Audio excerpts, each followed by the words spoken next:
दोस्तों नमस्कार। आज आप पढ़ेंगे 7वीं कक्षा की भूगोल हमारा पर्यावरण का अध्याय 8 जो है मानव पर्यावरण अन्योन्य क्रिया उष्णकटिबंधीय एवं उपोष्ण प्रदेश। दोस्तों शुरू करते हैं एक छोटी सी कहानी से।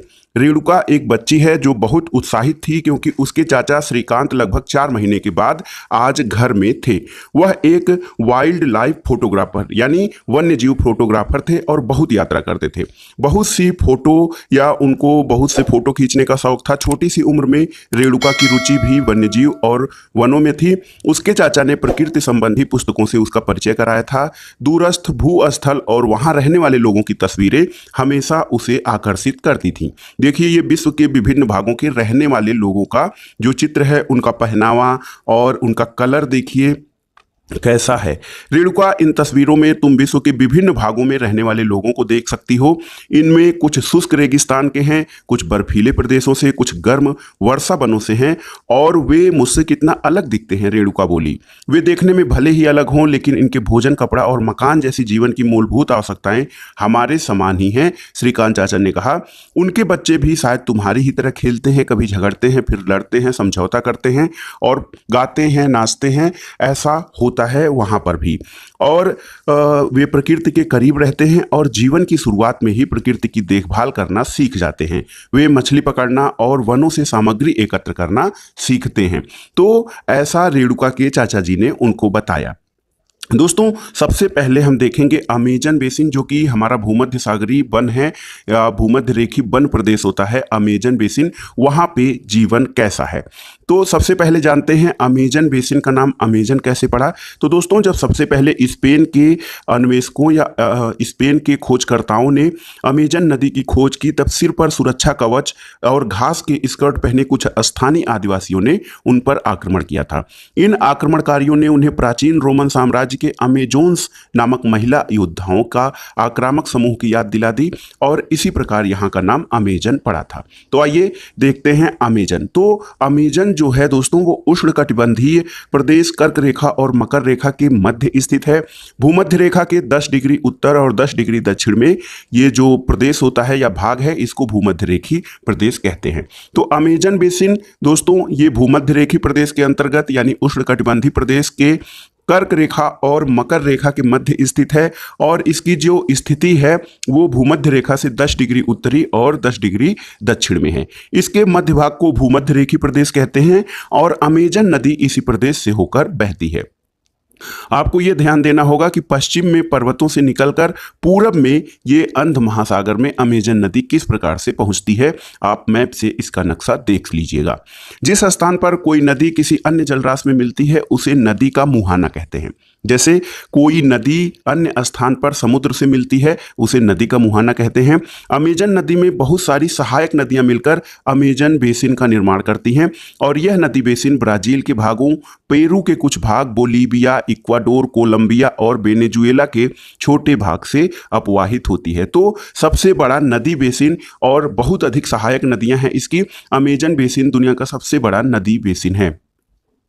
अब आपको एक चीज और बताना है कि इस बेसिन में स्थित उन देशों के नाम आपको जानना है जो कि भूमध्य रेखा जिनसे होकर गुजरती है। आइए, हमने पहले चर्चा की है सहायक नदी। तो सहायक नदियां क्या होती हैं? एक तो मुख्य नदी होती है लेकिन उसकी कई सहायक नदियां होती हैं।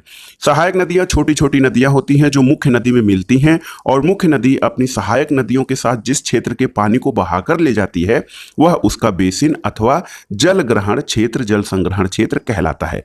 अमेजन बेसिन दुनिया का सबसे बड़ा नदी बेसिन है और ढेर सारी सहायक नदियां इसकी हैं। देखिए, ये Ecuador, Colombia, Venezuela, Guyana, Suriname जैसे देशों से ये जो पूरा एरिया है आप देख सकते हैं, ये सब अमेजन नदी बेसिन का एरिया है और इसकी ढेर सारी सहायक नदियां हैं। आइए जानते हैं यहाँ पे जलवायु कैसा है। अमेजन नदी बेसिन में जो हमारा जलवायु है वो कैसा है, जलवायु के बारे में जानते हैं। दोस्तों अमेजन बेसिन भूमध्य रेखा के आसपास में फैला है और पूरे वर्ष यहाँ पर गर्म होता है, नम जलवायु रहती है और यहाँ का मौसम दिन और रात दोनों समय लगभग समान रूप से गर्म और आर्द्र होता है।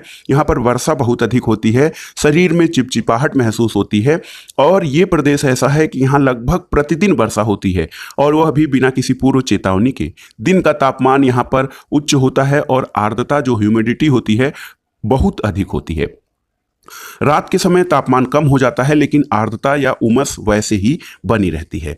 तो इन प्रदेशों में जो वर्षा वन पाए जाते हैं उनके बारे में जानते हैं। तो दोस्तों, इन प्रदेशों में अत्यधिक वर्षा होने के कारण यहाँ की भूमि पर सघन वन उगते हैं और ये वन इतने घने होते हैं कि पत्तियों और शाखाओं के छत बन जाती है, जिसके कारण सूर्य का प्रकाश धरातल तक नहीं पहुंच पाता है। यहाँ की भूमि प्रकाश रहित और नम बनी रहती है। यहाँ केवल वही वनस्पति पनप सकती है जिसमें छाया में बढ़ने की क्षमता हो और परजीवी पौधों के रूप में यहाँ पर आर्किड और ब्रोमीलायड पैदा होते हैं।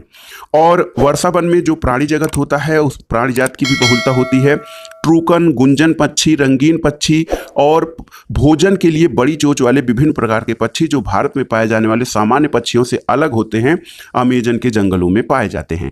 प्राणियों में मुख्य रूप से बंदर, स्लाथ और चींटी खाने वाले टैपोर भी यहाँ पर पाए जाते हैं। सांप और सरीसृपों की विभिन्न प्रजातियां इन क्षेत्रों में पाई जाती हैं। मगरमच्छ, सांप, अजगर, एनाकोंडा और बोआ जैसे अनेक प्रजातियां भूमध्य रेखीय वर्षा वनों में पाई जाती हैं। इसके अतिरिक्त हजारों कीड़े मकोड़े भी इस बेसिन में निवास करते हैं।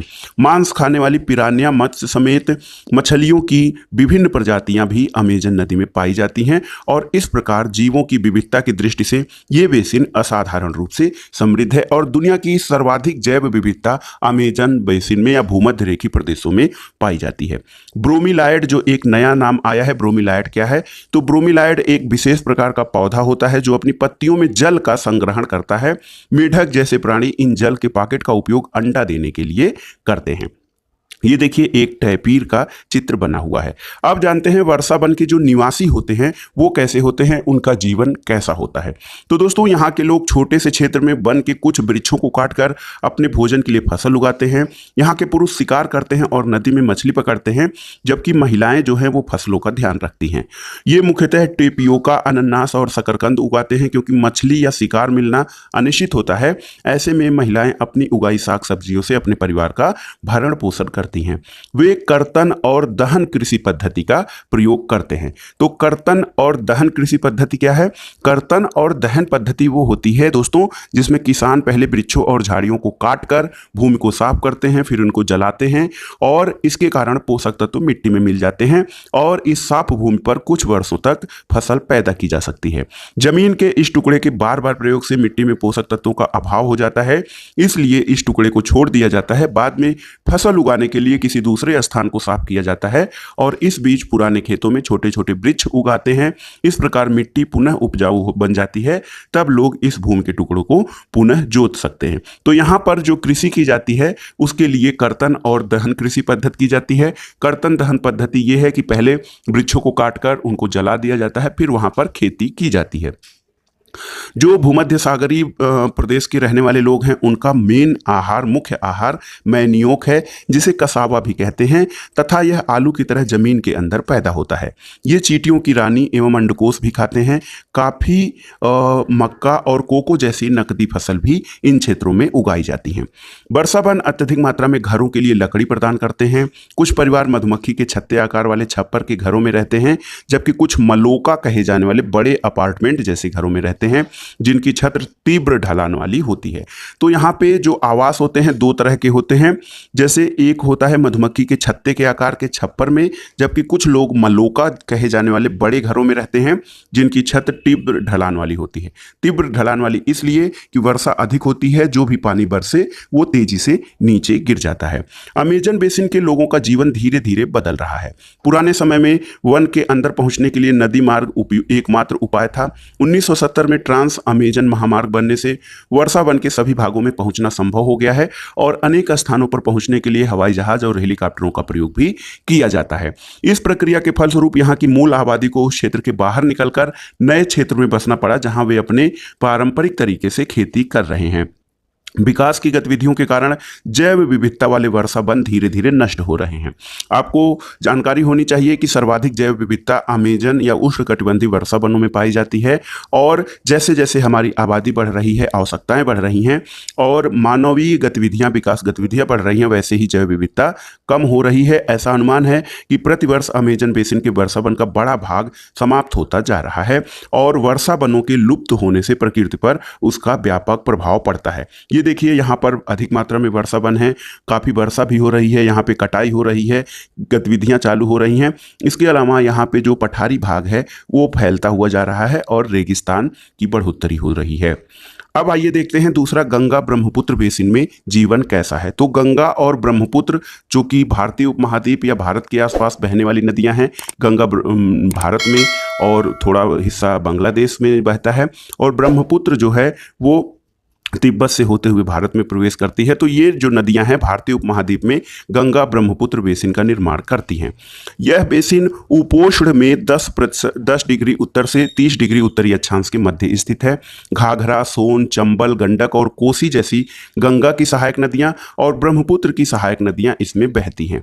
एटलस की सहायता से दोस्तों आपको पता करना है कि ब्रह्मपुत्र की कौन कौन सी सहायक नदियां हैं।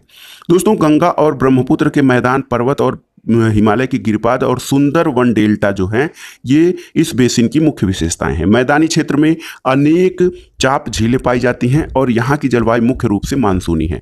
मानसून के मध्य जून से लेकर सितंबर के बीच वर्षा होती है। ग्रीष्म ऋतु में गर्मी और शीत ऋतु में ठंड होती है। अब ब्रह्मपुत्र नदी जो है दोस्तों, ब्रह्मपुत्र नदी का आपको मैप के आधार पर देखना है कि कैसे कैसे बहती है और इसकी कौन सी सहायक नदियां हैं। इसके अलावा कमेंट बॉक्स में आपको ये भी बताना है कि ब्रह्मपुत्र नदी जो भारत में प्रवेश करते समय जो गार्ज बनाती है, गार्ज किसे कहते हैं। दोस्तों, बेसिन क्षेत्र में अनेक प्रकार की स्थलाकृतियां हैं। जनसंख्या के वितरण में पर्यावरण की भूमिका होती है। तीव्र ढाल वाले पर्वतीय क्षेत्र में बसने के लिए प्रतिकूल होते हैं, यहाँ पे अनुकूल नहीं होता है, इसलिए गंगा ब्रह्मपुत्र बेसिन के पर्वतीय क्षेत्र में कम लोग रहते हैं। मानव प्रवास के लिए मैदानी क्षेत्र सबसे उपयुक्त है। यहाँ जनसंख्या घनत्व अधिक है। तो जो मैदानी क्षेत्र में जनसंख्या घनत्व या पॉपुलेशन डेंसिटी अधिक है, तो ये जनसंख्या घनत्व क्या होता है दोस्तों? जनसंख्या घनत्व का अर्थ है 1 वर्ग किलोमीटर क्षेत्र में रहने वाले लोगों की संख्या, यानी प्रति वर्ग किलोमीटर रहने वाले लोगों की औसत संख्या को जनसंख्या घनत्व कहते हैं। जैसे पहाड़ी क्षेत्रों जैसे उत्तराखंड का जनसंख्या घनत्व कम होता है और मैदानी क्षेत्र जैसे पश्चिम बंगाल का जनसंख्या घनत्व अधिक है। तो जिन स्थानों पर फसल उगाने के लिए समतल भूमि उपलब्ध होती है, वहाँ के लोगों का मुख्य व्यवसाय कृषि होता है। धान जो है वो गंगा और ब्रह्मपुत्र बेसिन की मुख्य फसल है। धान की खेती के लिए पर्याप्त जल की आवश्यकता होती है और यहाँ पर वर्षा अधिक होने के कारण धान की खेती पर्याप्त मात्रा में होती है। इसके अलावा यहाँ पर गेहूँ, मक्का, ज्वार, चना और बाजरा जैसी फसलें भी उगाई जाती हैं। गन्ना, जूट जैसी नकदी फसलें भी यहाँ पे उत्पादित की जाती हैं। मैदान के कुछ क्षेत्रों में केले के बागान भी देखे जाते हैं। पश्चिम बंगाल और असम के चाय के बागान भी मिलते हैं। बिहार और असम के कुछ भागों में सिल्क के कीड़ों का संवर्धन कर सिल्क उत्पादन यानी रेशम कीट पालन किया जाता है। मंद ढलान वाले पर्वतों और पहाड़ियों पर वेदिकाओं में फसलें उगाई जाती हैं। विभिन्न भू आकृतियों के अनुसार दोस्तों वनस्पतियों में भी भिन्नता पाई जाती है। गंगा ब्रह्मपुत्र के मैदानों में सागौन, साखू, पीपल के साथ उष्णकटिबंधीय पर्णपाती वृक्ष पाए जाते हैं। ब्रह्मपुत्र के मैदानी क्षेत्रों में घने बांस के घने झुरमुट पाए जाते हैं।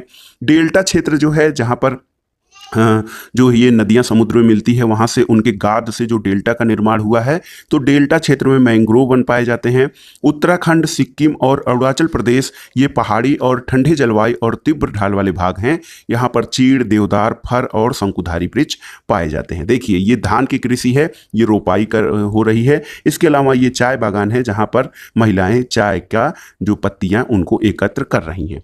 जो गंगा ब्रह्मपुत्र बेसिन है, उसमें विभिन्न प्रकार के वन्यजीव भी पाए जाते हैं। इनमें मुख्य रूप से हाथी, बाघ, हिरण और बंदर सामान्य रूप से पाए जाने वाले जीव हैं। एक सींग वाला गैंडा ब्रह्मपुत्र के मैदानों में पाया जाता है। डेल्टा क्षेत्र में बंगाल टाइगर, मगर और घड़ियाल पाए जाते हैं।